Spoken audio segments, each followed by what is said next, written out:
গভীর রাতে হযরত শাহজালাল বিমানবন্দরে সর্বসাধারণের ভিড়। মোহাম্মদ কুতুবউদ্দিন, ঢাকা। ঢাকা আন্তর্জাতিক বিমানবন্দরে গভীর রাতে প্রবাসীদের ভিড়, পাশাপাশি আত্মীয়দের ভিড়ের ঢল নেমেছে আজ নতুন বছরের প্রথম দিনেই রাতে। বিগত সরকার আমলে অধিকাংশ নিয়মাবলী পরিবর্তনের অনেকটা নমুনা দেখা মিলে।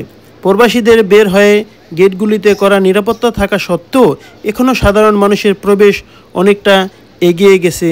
মূল ফেরির ভিতরেও অনায়াসে প্রবেশ করছে সাধারণ মানুষ। আনন্দ মাতোহারা, কারো ভাই, ছেলে, কারো বাবা বিভিন্নভাবেই প্রবাসীদের রিসিভ করতে জাহাজ বিমানবন্দরে।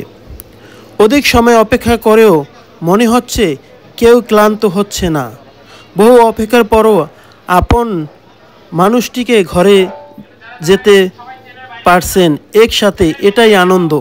দেশের বিভিন্ন জেলা থেকে আসছে আপনজন, প্রবাসের বিভিন্ন দেশ থেকে আসছে নিজের মাতৃভূমিতে। এই শ্রম কর্মজীবী জীবিকা নির্বাহ করছে।